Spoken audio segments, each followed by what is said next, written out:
Hi, welcome back to So Real. We're welcoming Jason Iskandar from Studio Antelope, known by his multiple achievement in the film industry. So in today's episode, we're going to dig deep on his way of success into building his community, personals, and ventures. Enjoy. Halo guys, welcome back to So Real. Hari ini kita kedatangan Jason Iskandar. Seperti biasa kita akan ngebahas di So Real ini, kita bakal ngebahasnya tentang entrepreneurship, industries, and personals. Tanpa berlama-lama, lebih baik kayaknya lu yang memperkenalkan experience dan history lu sendiri nih Jason. Gimana? How you end up sampai di titik ini, historinya itu gimana? Lu boleh tarik sampai dari lu TK mungkin? Oke. Ya, nama gue Jason Iskandar. Sehari-hari gue filmmaker, sutradara, kadang jadi produser. Gue founder Studio Antelope juga. Mungkin kalau pertanyaannya perjalanan gue di film sebenarnya cukup lama sih, maksudnya cukup panjang. Kalau gue inget-inget lagi, mungkin gue suka pertama kali sama film mungkin udah dari kecil sih pasti karena udah dikasih tonton film. Terus salah satu film yang mungkin mengena banget buat gue waktu itu adalah Jurassic Park pastinya, karena 90s babies kan. Yes. Jadi Jurassic Park, dan waktu itu masih zaman VHS kan, kaset VHS. Jadi bokap gue tuh yang suka nyewa-nyewa VHS gitu, dan salah satu film yang kena banget buat gue Jurassic Park gitu. Dan kalau diinget-inget lagi kayaknya waktu itu gue jatuh cinta. Gue pasti belum tahu lah, maksudnya gue kira film itu adalah memang yang kayak terjadi begitu saja gitu, nggak tahu di balik itu ada orang yang bikin film. Sampai waktu itu di salah satu stasiun TV itu ada kayak semacam acara yang muterin ngebahas film sama ngasih lihat behind the scene. Bener. Dan itu Jurassic Park, dan waktu itu ada satu momen di mana gue ngelihat ya ada Steven Spielberg lagi ngedirect kru dan ada animatronics dinosaurus gitu, dan di situ gue baru tahu kayak ini kayak semua di setup ternyata. Iya, ternyata semuanya ada orang di balik itu gitu, dan ya gue kayak jatuh cinta sejak saat itu. Gue kayak itu pertama kali gue ngomong ke diri gue pengen kayak gitu, gue pengen itu yang gue sukai gitu. Nah cuma mungkin pas perjalanannya pasti lagi kayak waktu kecil sempat ganti-ganti cita-cita gitu. Cuman ya nggak jauh-jauh dari hal-hal kreatif sih sebenarnya. Nah yang gue inget kayaknya pertama kali momen gue bilang gue pengen jadi sutradara itu kelas 6 SD setingat gue, karena waktu itu biasalah ada retret kan waktu itu, dan retret itu biasanya suka dikasih tugas kayak bikin drama gitu. Dan entah kenapa insting gue tuh bukan insting yang kayak gue perform di depan orang, tapi insting gue adalah ya gue mengarahkan orang-orang ini gitu, membuat cerita, mengarahkan orang-orang ini gitu. Dan gue nggak tahu waktu itu nama pekerjaan itu adalah sutradara gitu. Jadi tapi gue suka ngelakukan itu gitu. Nah baru SMP mulai tahu bahwa itu yang namanya sutradara tuh ini ternyata harus gitu. ngapain aja. Dan disitulah mungkin gue pengen jadi sutradara gitu di situ gitu. Dan mungkin momennya pas banget ya, karena waktu gue SMP tahun 2000-an itu kan juga momen kebangkitan film Indonesia kan. Maksudnya pasca 90-an kan lumayan sepi ya. Di situ mulai bangkit, jadi gue mulai banyak beririsan dengan film-film Indonesia gitu, dan ya gue suka gitu nonton film-film Indonesia. Dan jadi pas banget sih di momen itu gue jadi pengen banget. Kayaknya pas industrinya lagi maju, gue pengen ke situ gitu. First exposure lu untuk pertama kali belajar tuh kayak gimana Jason? Kayak formal education atau lu beneran otodidak belajar sendiri, atau lu looking through references? Karena pada saat itu kan references yang technical, nggak kayak sekarang kan mudah diakses dan lain-lain. Lu waktu itu kayak gimana? Momennya juga sama-sama pas sebenarnya, karena gue masuk SMA di SMA itu gue belajar fotografi pertamanya. Fotografi, dan kebetulan di SMA gue ada ekstrakurikuler fotografi, dan disitulah kayak belajar untuk basic fotografi lah gitu. Gue nggak tahu itu formal atau nggak formal tuh, karena ekstrakurikuler kan waktu itu.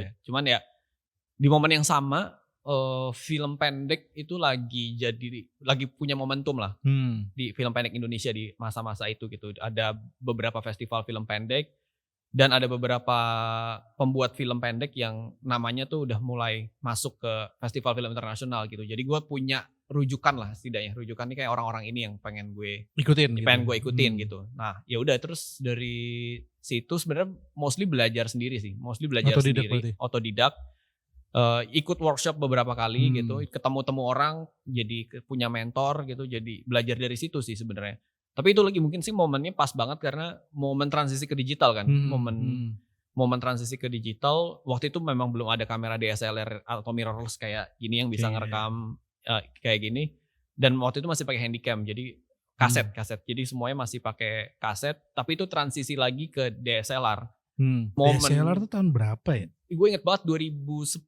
Jadi 2010 itu ada ya? 5D Mark II dan waktu itu kayak game Itu changing. Itu game changing. Pas lihat hasil tekniknya, jadi kayak fotografi tapi makanya kayak, tapi video gitu. Pas pertama kali gue nyoba, anjir ini bisa kayak gini ya gambarnya gitu. Jadi momentumnya pas banget buat belajar juga. Jadi dan waktu itu juga gue inget YouTube tuh lagi booming. Dan orang-orang mulai bikin konten tentang filmmaking tips dan segala macam. Jadi momentumnya tuh pas banget buat belajar gitu sebenarnya. Chandra Leo juga menurut gue part of it. Menurut gue kayak video-videonya kan keren kan salah satunya. Tapi kan dari producing film sendiri nih, titiknya kan titik teknikal lah. Kita bahas teknikalnya aja kan banyak kan kayak angle-nya, lighting dan lain-lain. Nah itu dari semua titik yang banyak itu lu belajar ini satu persatu atau udah terjun aja nyemplung aja gue belajarin di lapangan? Terjun aja sih, aja. Jadi gue ini juga transisi pas kuliah, itu ada pilihan sebenarnya mau sekolah film apa nggak sekolah film. Cuma waktu itu sekolah film waktu itu cuma ada IKJ dan opsinya masih nggak sebanyak sekarang banyak banget gitu. Dan waktu itu ya gue milih akhirnya kayaknya gue nggak perlu sekolah film deh karena tadi itu ada YouTube dan ada macam-macam. Gue ngerasa gue bisa belajar lewat situ gitu. Akhirnya gue memilih kuliah sosiologi itu buat kayak ini berkat mentor gue juga sih, ada mentor gue yang bilang kayak kalau lu mau sekolah, kalau lu mau bikin film itu bukan cuma cara lu bercerita doang tapi apa yang pengen lu ceritakan gitu. Dan ngomongin apa yang pengen lu ceritakan itu kan juga butuh banyak pengetahuan gitu. Jadi gue akhirnya milih banyak. Ada opsi waktu itu sastra, antara sastra, sosiologi, antropologi, atau psikologi. Akhirnya gue milih sosiologi gitu. Nah sisanya sih terjun langsung ya. Jadi itu juga kalau gue tonton sekarang film-film pendek yang gue buat tahun 2010-an itu juga kacau balau. Maksudnya teknisnya kacau balau. Cuman kan pas ya habis lulus mulai kerja secara profesional, ketemu sama technician gitu yang mulai bikin iklan, branded konten, ketemu sama technician gitu, belajar lagi dari situ sih gitu. Jadinya ya otodidak banget. Nah pas ketemu, kan ini kan bersinggungan dengan banyak tim tentunya ya ketika lo mau produce something yang oke lah. Nah itu pas start beneran you rely on friend of friends atau kayak community lu udah ada terus lu ajak mereka atau kayak gimana tuh ceritanya? Community udah ada, cuman community-nya juga amatir juga gitu. Jadi kayak teman-teman gue kan sama-sama belajar semua. Sama-sama belajar, maksudnya Studi Antelope tuh udah ada dari 2011 namanya dan itu teman-teman sendiri yang nggak ada yang sekolah film. Temen gue ada yang di UI sosiologi juga. Ya bini gue yang founder Studi Antelope juga DKV, ada yang di LSPR fashion. Jadi nggak ada yang film gitu. Jadi emang prosesnya belajar bareng banget gitu. Cuman itu tadi sih mungkin karena gue ketemu sama beberapa orang yang memang waktu itu sudah terjun ke industri, ketemu mentor-mentor sih jadinya, dan mentornya pun kebanyakan tidak sekolah film.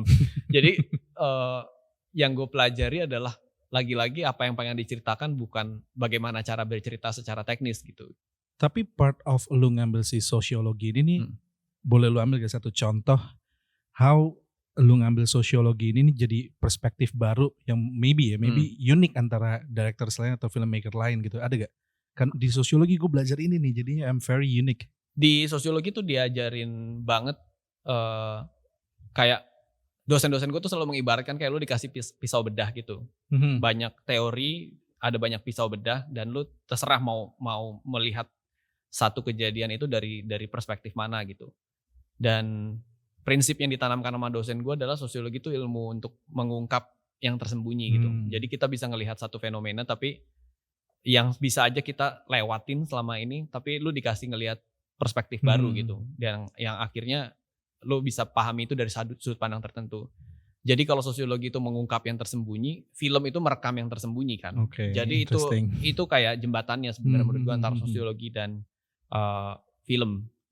Ambil sosiologi guys berarti guys.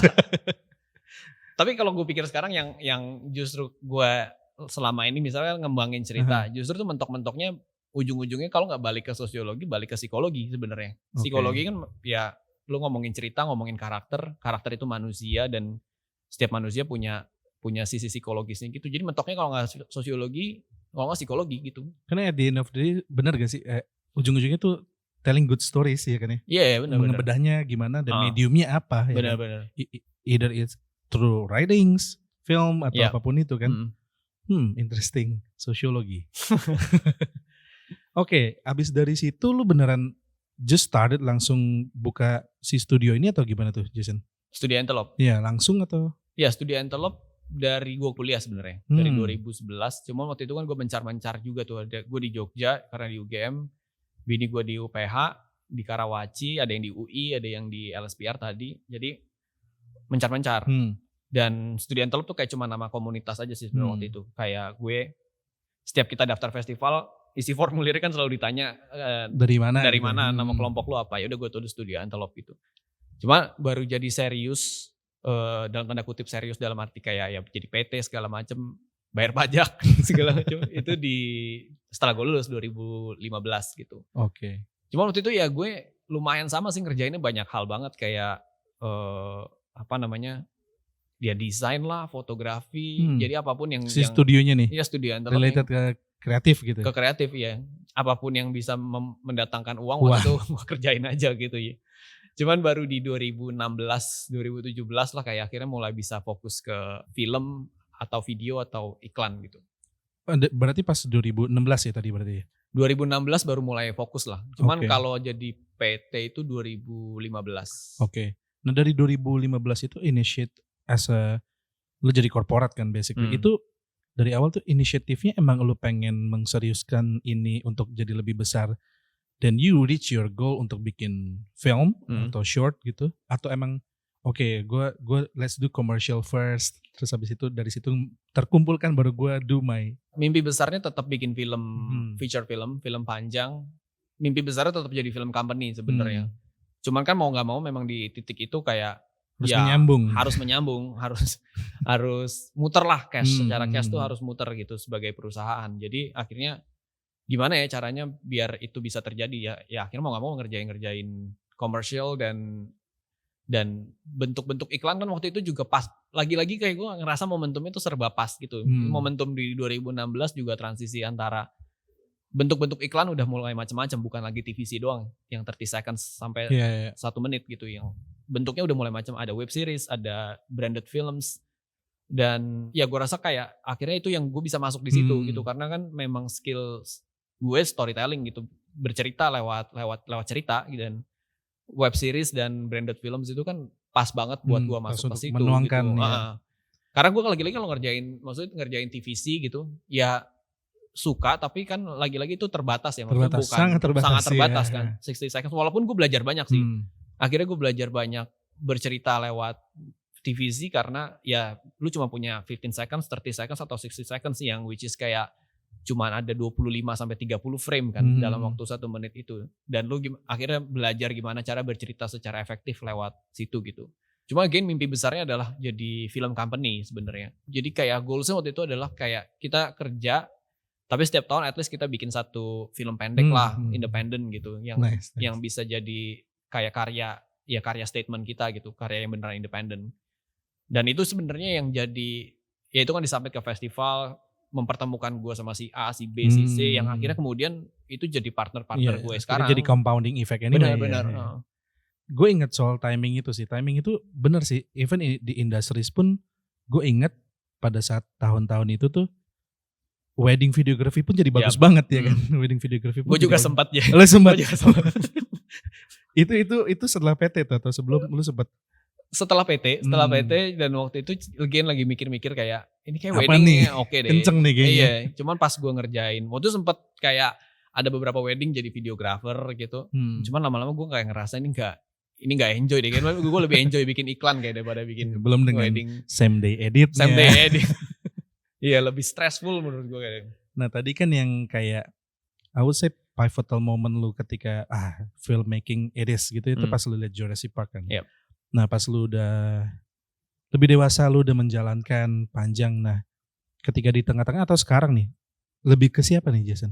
whether director sih atau filmnya sendiri itu lebih lu jadi panutan lu jadi siapa kalau sekarang? Sebenarnya Steven Spielberg salah satu yang akhirnya tetap jadi gue pegang gitu ya. Maksudnya kayak ada momen di mana pas kuliah sih terutama yang pas kuliah gue di Jogja, dan Jogja itu kan community base banget. Jadi setiap minggu tuh selalu ada pemutaran film, dan film yang diputar tuh film yang antah berantah banget nih, kayak tiba-tiba ada film dari Iran. Jadi gue beririsan banget sama film-film dari waktu itu dari Kazakhstan, bahkan film-film short semua tuh. Enggak feature banyak kan. Feature. Film panjang, dan di situ ada festival juga kan di Jogja, Jogja Netpack Asian Film Festival.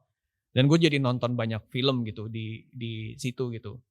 Nah, itu mungkin momen-momen yang kayak kayak Steven Spielberg tuh kayaknya terlalu ini deh, terlalu komersil. Terlalu box office. Terlalu Hollywood gitu. Terlalu Hollywood. Jadi pas masa-masa kuliah gue malah gue nggak nonton Hollywood gitu. Gue memutuskan gue mau nonton film-film art house ini, film-film Asia, film-film Eropa ini gitu.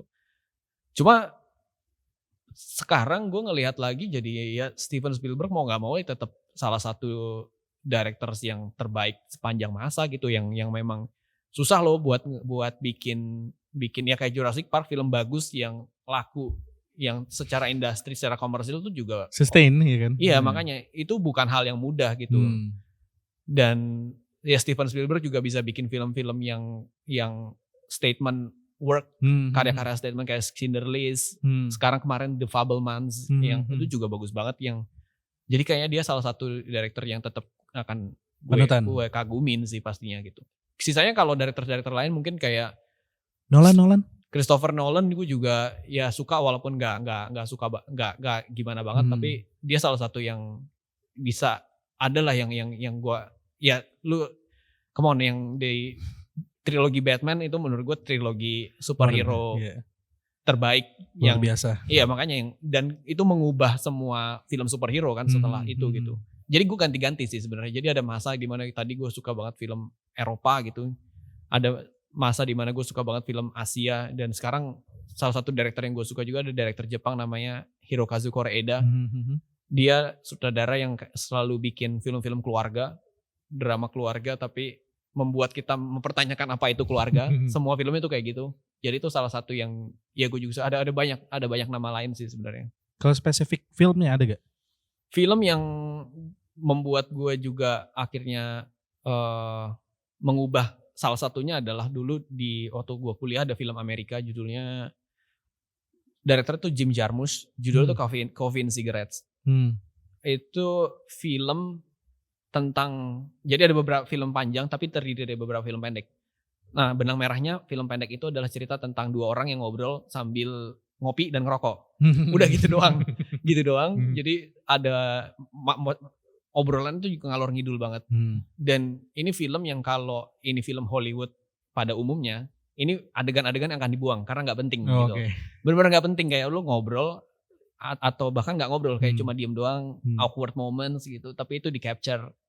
Itu yang di-capture gitu. Momen-momen itu yang di-capture, dan itu kayak mengubah perspektif gua terhadap bisa ya ternyata film diginiin. Boleh ternyata gitu. Kan ya kadang kita gitu ya, kadang kita terlalu sibuk atau sibuk. Iya, terlalu sibuk dengan aturan gitu. Dan jadinya kita malah terkungkung dengan aturan itu gitu. Setuju banget ya. Padahal sebenarnya ternyata pas kita lihat, ternyata boleh ya bikin film dan kayak more gitu. Things to explore. Iya, gitu makanya. Kan, ya. Jadi itu salah satu film yang akhirnya ngubah gue juga gitu.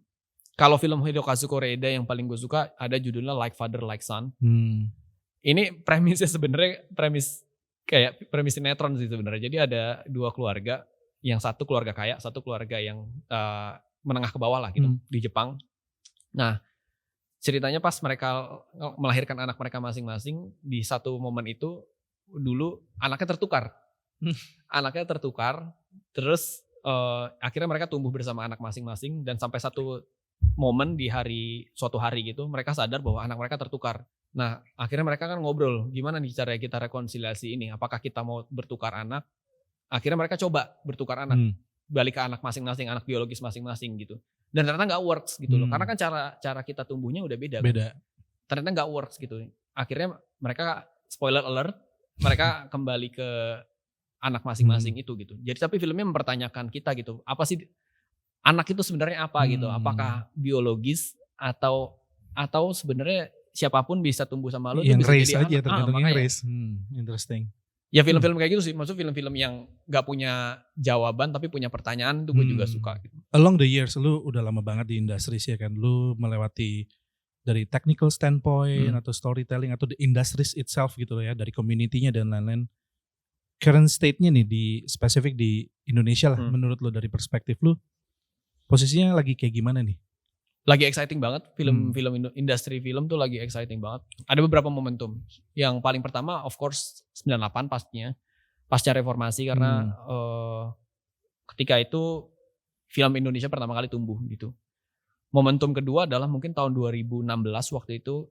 Jadi waktu itu kan film Indonesia itu termasuk di investasi negatif. Jadi yang tidak disarankan untuk invest di film.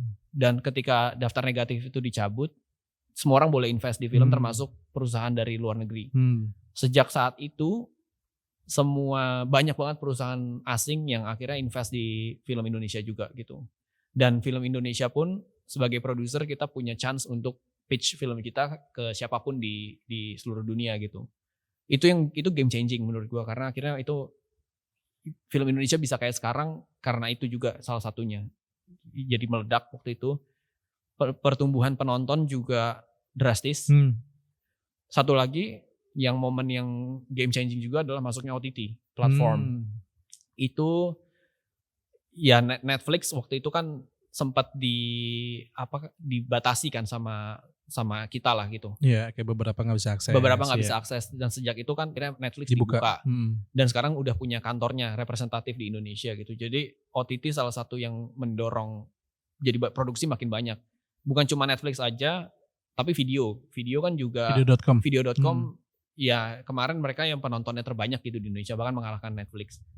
Ya video.com juga akhirnya kalau video mungkin fokusnya ke series ya. Yeah. Nah cuma series ini juga jadi lagi produksinya lagi kenceng-kencengnya jadi banyak banget kayak setahun tuh bisa banyak. Dulu cuma film sekarang jadi film dan series. Nah SDM-nya itu tuh kayak lagi butuh banyak sebenarnya. Jadi butuh supply sama demand-nya kayak belum seimbang nih. Jadi kalau mau terjun teman-teman yang mau terjun ke industri film nih saatnya karena kita lagi butuh banyak banget SDM buat ini gitu.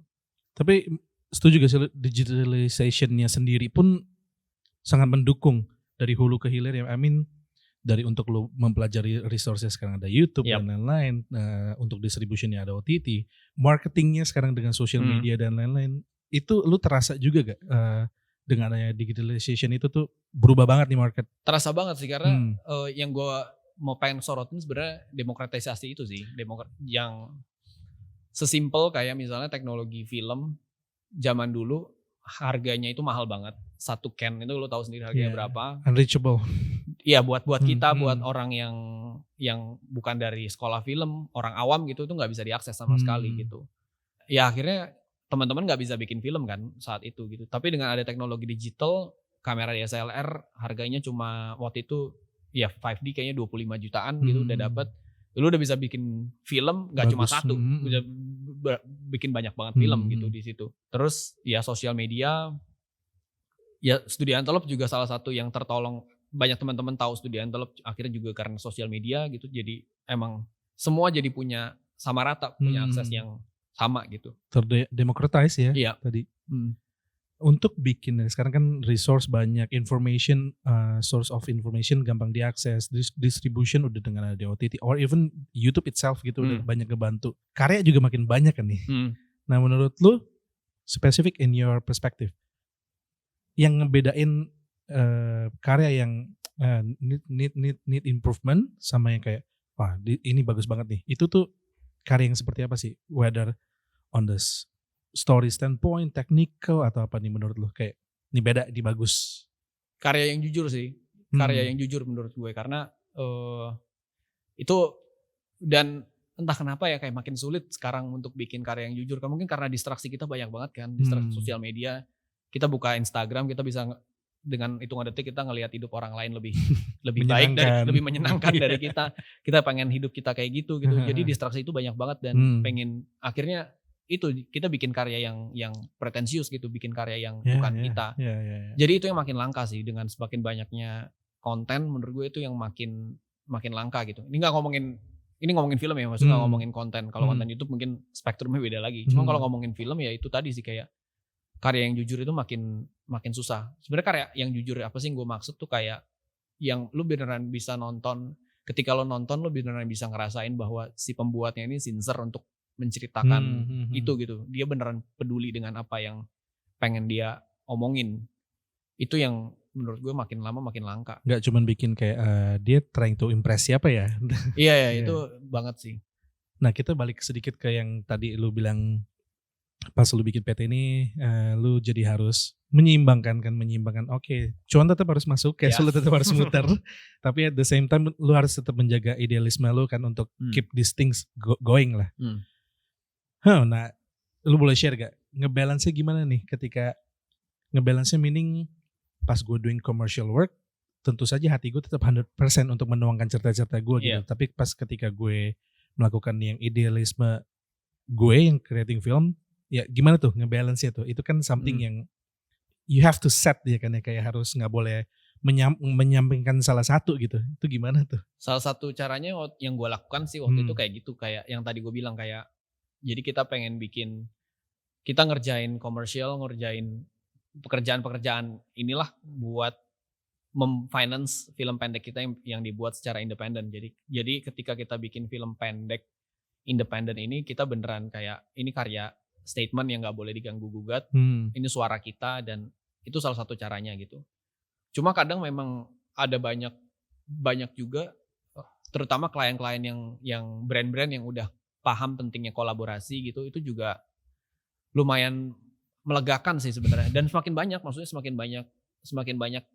brand-brand yang emang yang udah paham gitu. Yang paham gitu, yang udah percaya sama kolaborasi ini gitu. Dan yang gue lihat sih, kalau gimana caranya menyimbangkan ini specifically to branded content ya, yang bekerja sama dengan brand, sebaiknya kita bagi tugas. Maksudnya kita bagi tugas, lo yang paham tentang brand lo yang paham value brand lo yang paham nilai-nilai apa yang pengen lo taruh di filmnya, dan gue respect itu gitu, gue akan menghargai itu gitu.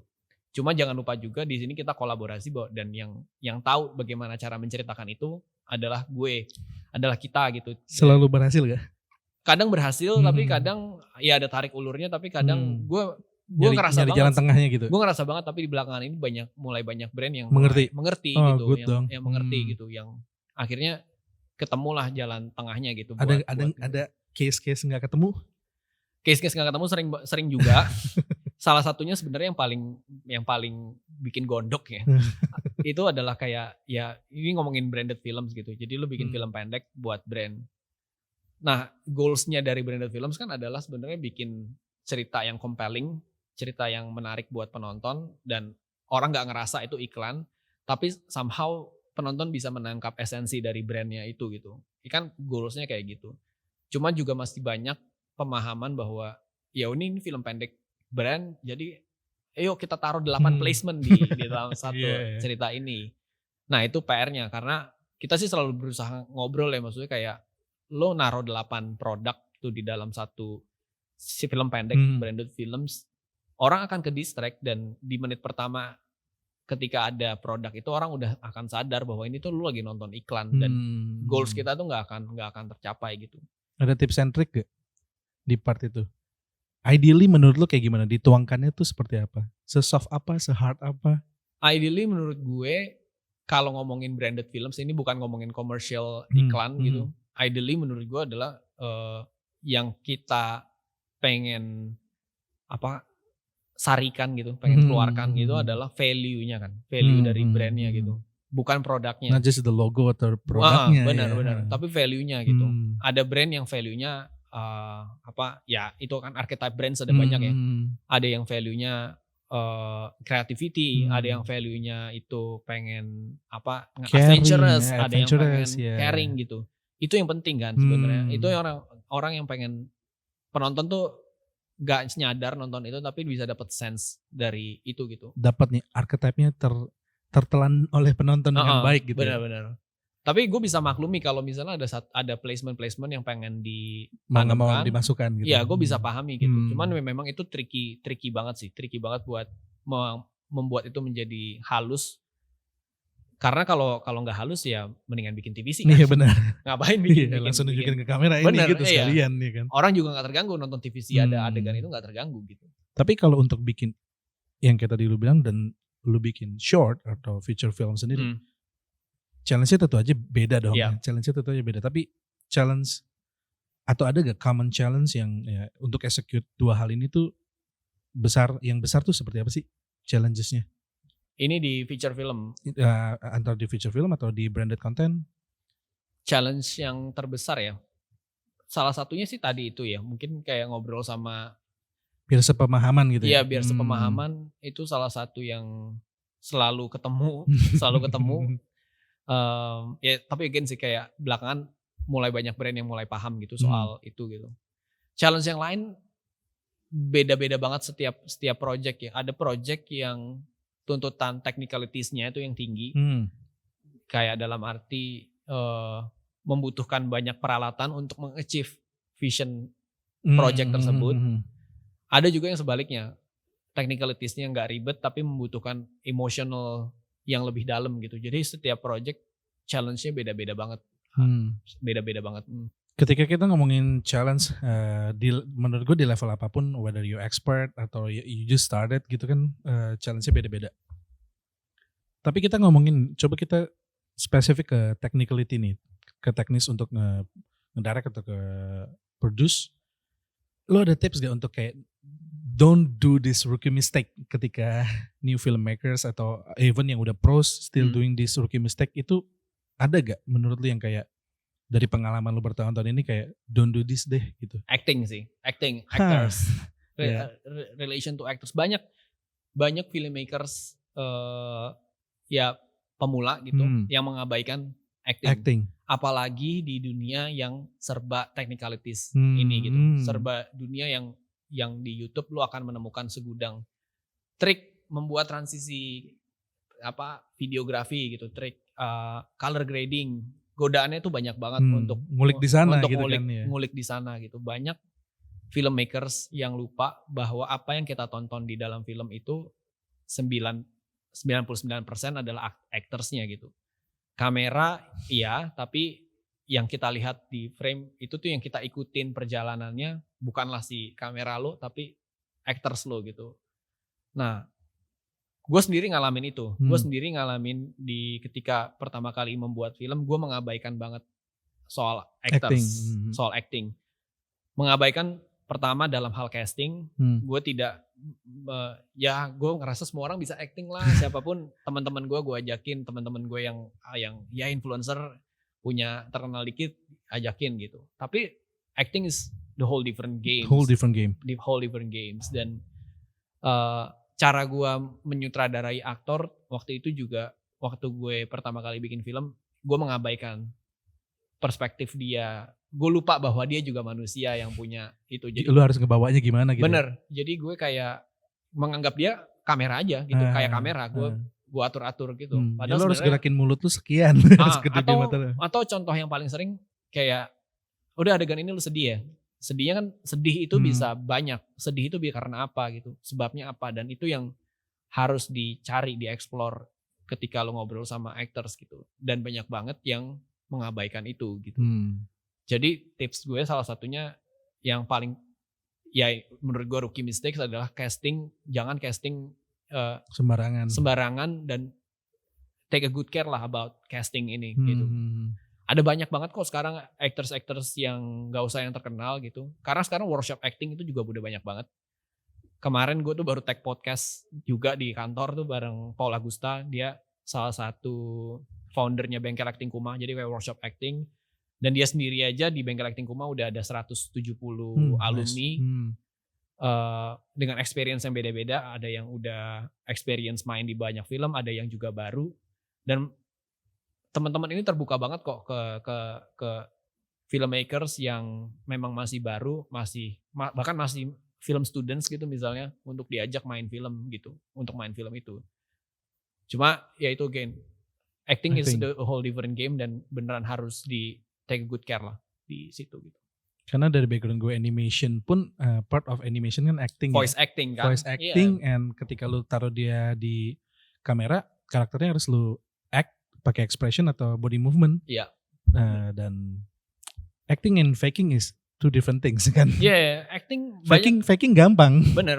Berpura-pura nangis, berpura-pura marah. Bener. Tapi ketika acting untuk sampai mendalam sulit ya. Bener. Dan banyak banget orang yang salah persepsi gitu soal acting. Banyak orang yang kayak, ya lu pasti sering inilah kayak misalnya ada yang tahu gitu gue lu di industri film, mau dong main film lo gitu.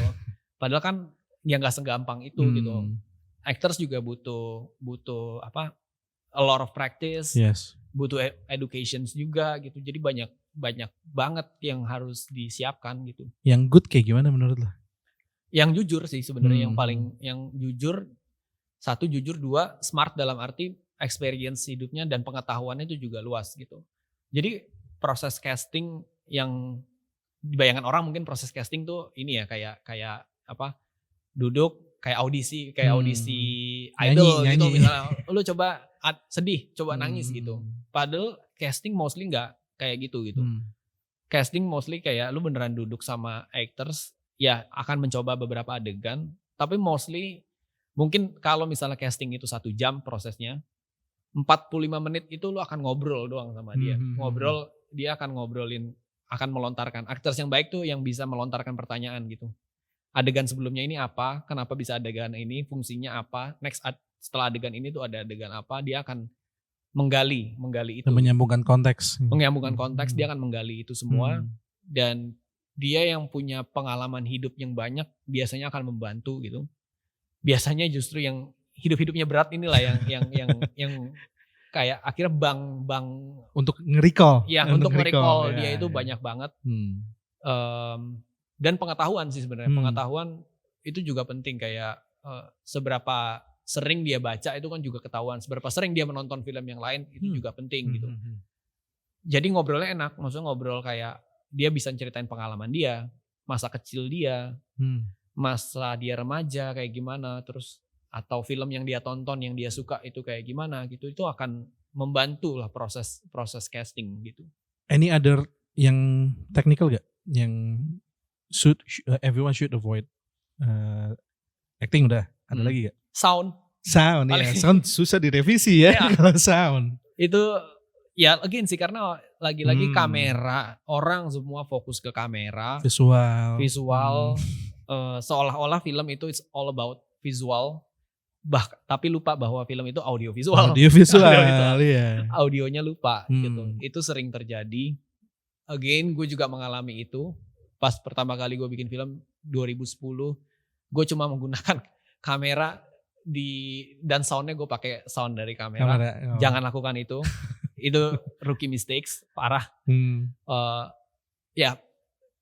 Take a good care juga sama sound lo gitu, dan ada banyak mungkin kalau sekolah film udah gampang lah koneksinya gitu. Tapi kalau misalnya lu nggak sekolah film, cari aja gitu, bercommunity lah, bercommunity, cari teman-teman community lo itu, dan dari situ mungkin lu bisa kenalan dengan anak-anak sound yang akan membantu, yang bisa membantu lo gitu.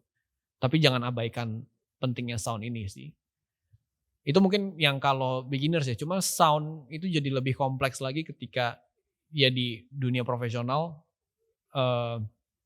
masih juga ternyata banyak film Indonesia yang menyepelekan sound, padahal sound design itu juga spektrum tersendiri yang ngasih experience baru ke penonton gitu. Kayak bahkan ketika lu ngedit cuma pakai sound dari kamera, dari hasil syuting gitu, tapi nanti ketika di post di desain gitu, beneran dirancang oleh sound designer, ini jadi film yang baru lagi. Iya, beda, feelnya langsung beda. Feelnya langsung beda gitu. Jadi sound tuh sepenting itu gitu.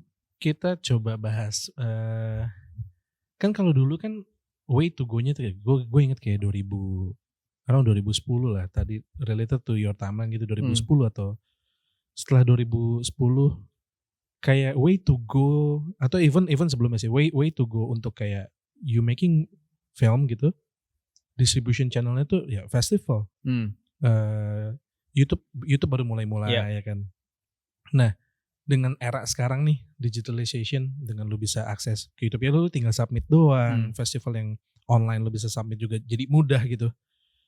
Masih relevan nggak menurut lu? Kita jangan ngomongin festival yang gede-gede ya, kayak festival-festival itu masih relevan nggak? Apa malah sekarang di posisi yang getting better nih dengan mereka digitalization ini untuk mereka acquire atau mereka access atau mereka terima submission lebih gampang gitu? Gue waktu itu sempat skeptis sebenarnya sama festival film. Skeptis dalam arti kayak kalau memang udah ada streaming platform, udah ada YouTube, buat apa ada festival film lagi? Karena semua orang bisa akhirnya karena kan goals akhirnya getting discovered juga kan by the industry gitu. Kalau orang bisa discovered oleh YouTube, kenapa harus ada festival film lagi gitu? Tapi gue lupa bahwa ya di festival film itu bukan cuma soal getting discovered, tapi ngomongin industri di situ adalah marketnya gitu, pasarnya, disitulah tempat di mana distributor datang, disitulah tempat eksebitor datang, produser, talent agent, semua pelaku industri itu meleburnya di sana meleburnya gitu ya. di situ gitu, di festival film. Dan YouTube nggak bisa melakukan itu gitu. Dan ya semua teknologi digital ini nggak bisa mempertemukan itu secara berkualitas gitu pertemuannya. Dan festival film kan memang dirancang dengan banyak eventnya tuh orang juga suka lupa sih bahwa festival film itu dianggap kayak beneran cuma pemutaran film, screening doang, dapat gitu awards, selesai dapat awards pulang gitu. Padahal kan enggak, sebenarnya di festival film ada banyak event-event lain, ada workshop, ada masterclass, ada film market. Film market itu biasanya tempat kita ngejual project lah gitu. Jadi kayak kita, misalnya gue lagi punya project, gue daftarin ke film market di festival A, gue datang ke sana, disediain kayak booth, nanti orang siapapun bisa datang gitu. Entah itu co-producer, entah itu investor, itu bisa di situ gitu. Bisa kan next jadinya di sana. Iya, banyak ya, bukan cuma film yang udah jadi aja, tapi film-film yang masih project, yang masih berupa konsep, itu juga ada gitu di situ, dan orang juga udah bisa beli di sana juga. Terus gue juga di festival selalu ada acara networking di mana di situ lo bisa ketemu sama distributor dari negara mana gitu, negara Eropa gitu, yang tertarik kemarin nonton film lo gitu. Terus di situ dia bilang kayak bisa terjadi deal bisnis juga gitu di situ. Jadi menurut gue akhirnya masih relevan karena alasan-alasan itu gitu, karena memang kadang ada yang experience yang nggak bisa tergantikan. Experience nggak bisa tergantikan. Ya kayak memang. Tokyo Game Show, E3, ya semuanya merumput jadi satu ya nggak bisa digital doang ya. Bener. Oke. Berarti menurut lu masih sangat relevan, apalagi kita sudah dirasakan dengan 2 tahun ini ya. Iya, 2 tahun ini kayak jadi contoh banget gitu. Tadi lu sempat ngebahas film yang menurut lu jadi panutan lu ya. Tapi ada gak satu, let's say honorable mention dari lu, satu film yang ini butuh exposure lebih sih, ini this movie atau this film menurut gue somewhat underrated, everyone harus nonton ini sih, gak cuman 250 IMDb list yang harus ditonton gitu kan. Film Indonesia atau film anything menurut lo yang we should discover dari story standpoint, technical standpoint, orang-orang harus nonton ini sih. Lebih dari satu juga boleh. Gue kemarin baru nonton film Jerman di Netflix, ada, bisa dicek, judulnya All Is Well. All Is Well. Okay. Judul Jermannya tuh Alles is Good kalau nggak salah. Alles is Good. Ini sebenarnya film ini pemenang di Cannes tahun lalu kalau nggak salah. Cuman kayaknya masih banyak yang belum dengar juga film ini. Dan ternyata ditonton gampang banget, di Netflix ada. Kan banyak film Indonesia yang kalau gue compare ya, maksud film Indonesia yang seolah-olah it's all about revenge gitu. Setelah kejadian itu yang pengen dilakukan adalah revenge. Kita lupa bahwa si korban ini juga punya psikologis yang harus kita pahamin. Dan film All Is Well ini menurut gue mengeksplor psikologis si satu karakter ini, di mana setelah kejadian itu dia malah jadi takut gitu loh, takut untuk ngomong apapun. Dan kenapa judulnya All Is Well? Karena setiap dia ditanya, lu kenapa? Dia selalu jawab All Is Well gitu. Kayak konsepnya kuat banget kan, konsepnya kuat banget. Jadi itu salah satu film yang bisa ditonton di Netflix, judulnya All Is Well, bisa itulah. Indo ada Indo? Indonesia film yang langsung kepikiran di kepala gue itu, ini film yang sebenarnya banyak yang tahu tapi entah kenapa jarang dibahas, 3 Hari Untuk Selamanya. Riri Riza 2007. Kenapa tuh? Road movie. Gue gak tahu ini underrated apa enggak ya, karena ini film yang jadi lumayan cult lah, kayak di kalangan beberapa orang tuh suka banget sama film ini, tapi di beberapa orang malah nggak tahu film ini.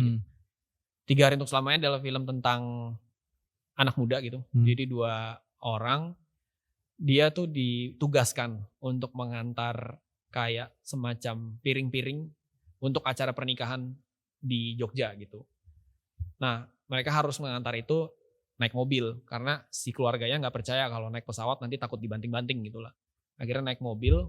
Nah, perjalanan karena waktu itu Jakarta Jogja belum ada tol ya.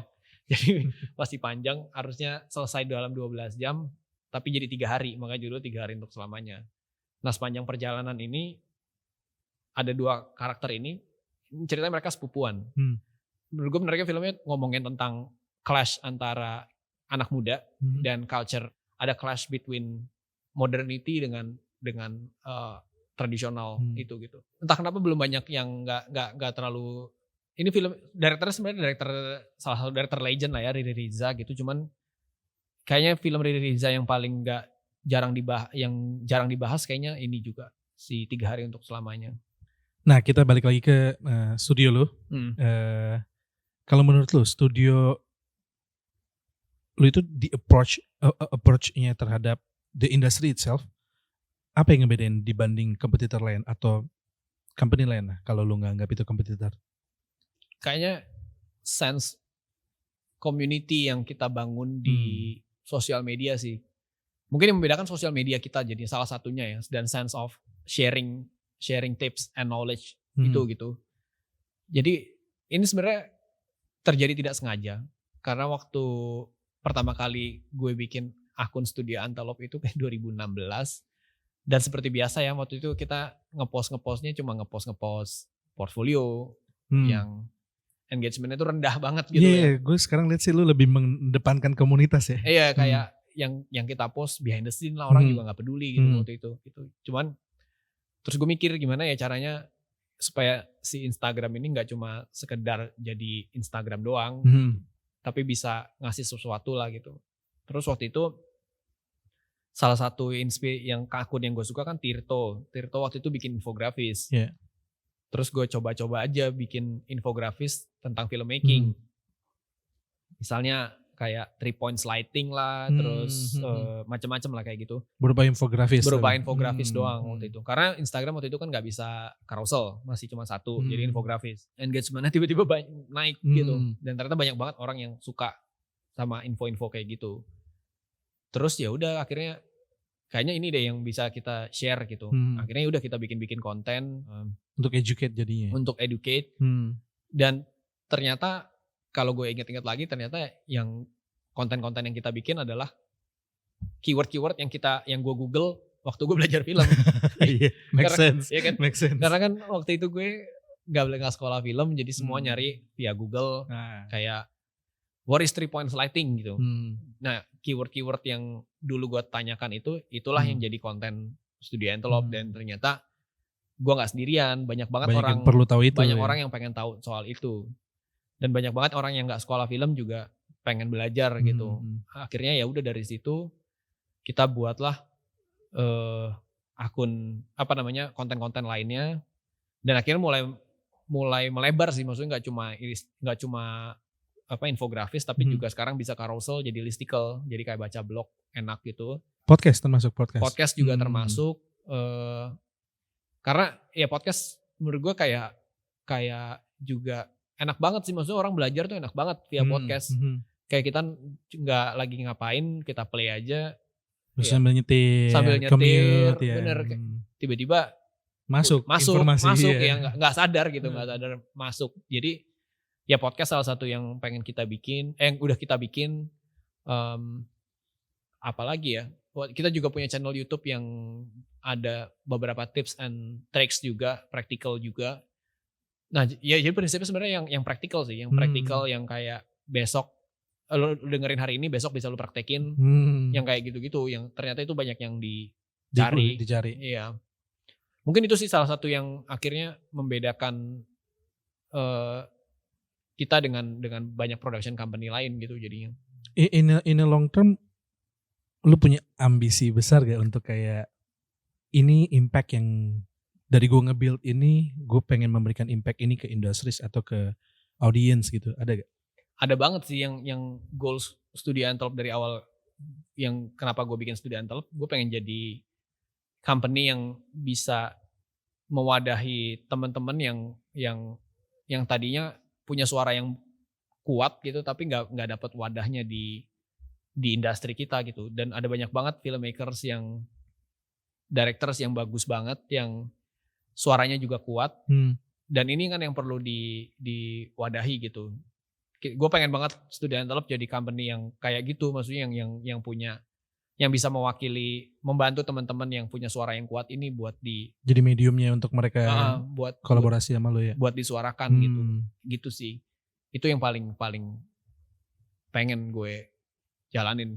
Of course yang lainnya mungkin technicalities kayak naikin jumlah produksi, of course lah ya, maksudnya. Kayak sekarang jadi KPI atau OKR. Iya, kayak kita sekarang tahun ini ngerjain 1 film dan 1 series dengan komposisi tim yang kita punya, kita rasa itu yang paling ideal lah gitu, 1 film dan 1 series. Cuman kan kedepannya kita pengen itu juga nambah, dengan itu bertambah ya teman-teman yang tadi bisa kita wadahi itu juga jadi lebih banyak gitu sih. Oke, along the years lu udah menjalankan ini, of course pasti part of it yourself as a leader atau yourself as a entrepreneur dengan partner-partner lu. Perjalanan entrepreneurship-nya menurut lu gimana nih? Setelah even menurut gue even sebelum lu PT-in pun ini sense of entrepreneurship atau leadership harus lu jalankan gitu kan. Journey spesifik di entrepreneurship journey lu gimana? Di diri lu gitu.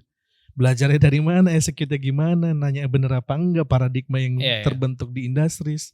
Mungkin gue sebagai keluarga Chinese Indonesian dari kecil udah terbiasa, maksudnya ngelihat bokap nyokap berbisnis, ngelihat cara kerja mereka, mau nggak mau kayak tertanam lah gitu. Dan kayaknya menjadi entrepreneur emang salah satu yang ada di otak gue dari gue TK, mungkin TK SD gitu. Nggak kaget gitu tiba-tiba harus entrepreneur.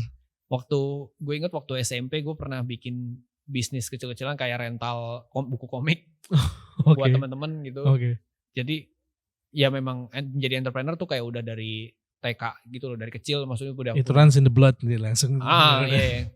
Mungkin tapi karena lebih kayak setiap hari ngelihat mereka kerja kayak gitu, jadi kan. Jadi familiar. familiar. Terus ya pas kuliah ya bikin Studio Antelope, walaupun waktu itu cuma nama, juga secara nggak sadar ya, maksudnya kayak mengorganize teman-teman buat kayak setiap liburan sih biasa kita. Jadi misalnya setahun itu biasa 2 kali libur ya, libur Juni atau libur akhir tahun gitu. Biasanya antara 2 libur itu kita ngumpul yuk di Jakarta bikin film pendek.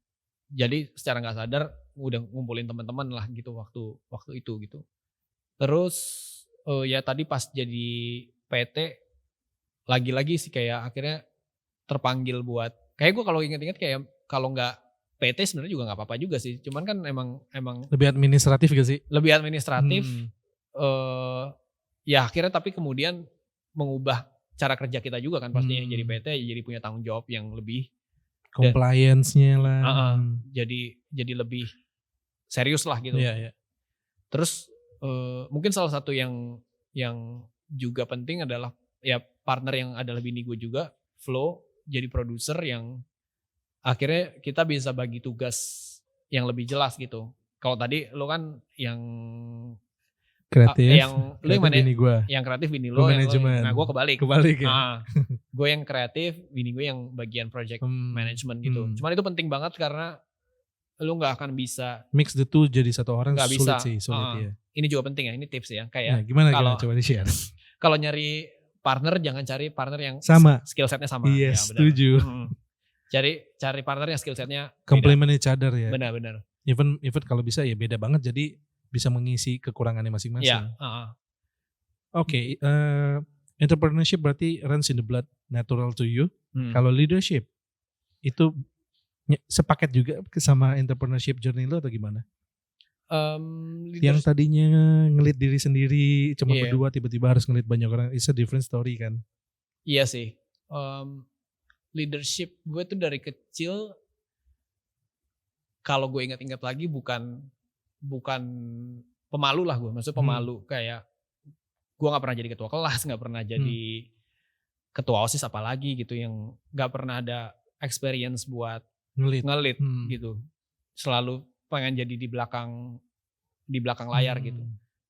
Cuma itu tadi, ketika di belakang layar ternyata ada peran juga di belakang layar gitu kan. Di belakang layar pun harus ngelit juga. Di belakang layar juga harus ngelit gitu. Jadi panggilan gue adalah ke situ gitu, ke sangat intuitif, sangat insting, mengandalkan insting yang tadi gue cerita, yang ada satu ya ketika retret ada diminta bikin drama, dan ketika bikin drama itu panggilan gue adalah mengarahkan teman-teman ini buat kayak ini ceritanya kayak gini, terus ya menyutradarai lah basically, menyutradarai. Dan ternyata menyutradarai itu juga butuh leadership, dan justru leadership gue terpanggil dari situ sih kayaknya, terpanggil dari ketika insting gue buat menyutradarai itu jadi yang paling, itu yang pertama kali terpanggil gitu. Dan ketika pertama kali membuat film, gue udah tahu gue pengen jadi sutradara yang tadi gue ceritain. Pas pengen jadi sutradara, ya lagi-lagi itu terpanggil semuanya, leadership kepemimpinan itu terpanggil dengan sendirinya karena gue pengen menyutradarai orang-orang. Dan sama lu mau get things done, jadi mau gak mau gue harus nge-lead dengan baik mau gitu gak mau harus nge-lead gitu. Dan tapi gue belajar banyak sih, maksudnya kalau di film krunya itu bisa sampai 100 lebih gitu, dan ya akhirnya jadi salah satu kayak mau gak mau sih, jadi diceburin gitu, buat mau gak mau lo harus nge-lead 100 orang ini buat ya kalau mau selesai harus itu gitu, harus komunikasi. Mungkin gue mau nanya dikit ini, kalau lo mau share how is it ngebangun bareng, nge-lead bareng, nge-eksekusi bareng dengan your life partner nih. Contohnya your life partner dengan istri lo. Ada cerita tersendiri, challenges tersendiri, atau justru perks tersendiri karena lo running with your life partner? Iya, kayaknya semua terjadi secara organik ya. Kayak gue yakin lo tadi kita sempat ngobrol juga, yang terjadi secara organik gitu. Apalagi ya gue kenalnya juga gue kenal dari istri gue tuh dari 2003. Jadi dari SMP. 2003 tuh berarti udah 20 tahun. Udah 20 tahun. Udah 20 tahun. 2006 pacaran, nikah 2017 gitu. Jadi udah 11 tahun. Jadi semuanya tuh terjadi secara organik, mungkin karena prosesnya juga udah lumayan panjang. Proses ya kita tumbuh bareng gitu. SMA kita tahu sendiri, masa SMA masa yang kayak membingungkan gitu lah. Gue sih ngeliat masa SMA gue tuh masa yang membingungkan gitu. Mau kemana nih? Mau kemana? Mau ngapain nih? Mau ngapain? Abis itu banyak banget yang kita explore, nyobain ini, nyobain ini. Kok gak enak, nyobain yang itu, kok gak enak gitu. Kok gak cuan? Jadi kayak banyak hal yang dicoba, tapi kita juga gak tahu jawabannya apa. Masa SMA kan kayak gitu. Dan kita waktu itu berproses bersama, sama-sama bingung, sama-sama ya gak tahu arah gitu.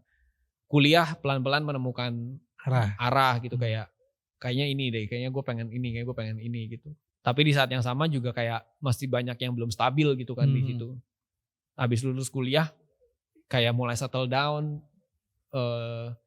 sama-sama ya akhirnya proses-proses itu sih yang membuat kayak akhirnya terjadi secara organik, secara nggak mungkin kalau orang ditanya kalau gue ditanya tipsnya apa gitu, gue juga nggak bisa ngasih tips karena terjadi secara organik gitu. Bukan tipe yang kayak ngeset rules, kayak kita nggak boleh ngomongin pekerjaan di rumah misalnya, atau nggak boleh ngomongin masalah rumah di kantor. Gitu misalnya. Tapi gue ngerasa kayak rules itu tuh bikin malah jadi nggak, segala sesuatu jadi nggak organik gitu. Dan kalau mau terjadi secara organik memang harus dijalani dan berproses bersama sampai akhirnya itu beneran jadi sesuatu yang beneran lo pahami bareng-bareng gitu sih.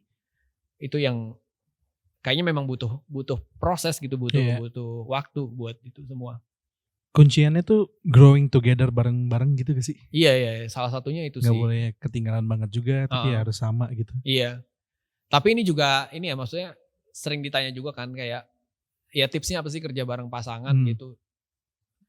Gue juga selalu bilang kayak sebenarnya lu nggak, every relationship tuh unik kan. Maksudnya kayak relationship lu sama relationship gue beda banget dan nggak bisa dipukul rata gitu. Jadi memang lu harus beneran explore dan cari itu sendiri dengan cara lu sendiri, baru lu bisa paham gitu.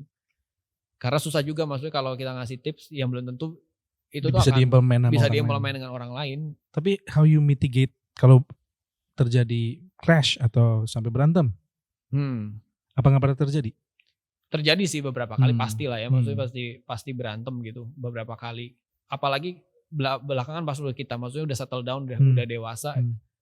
Ngobrol itu ya emang paling works gitu. Emang balik lagi jadi klise, jadi komunikasi is key. Tapi gue dalam beberapa tahun terakhir gue merasa semua klise tentang relationship itu benar. Benar gak sih? Benar. Yang klise-klise itu the real truth ujung-ujungnya. Benar. Komunikasi adalah kunci ya kan. Dulu pas kuliah apalagi ya kayak alah kayak gitu mah klise. Ya. Cuman sekarang kayak semua ujung-ujungnya fundamentalnya di klise itu ya benar. Even parenting ya, maksud gue lagi istri gue lagi hamil dan udah mulai baca-baca soal parenting.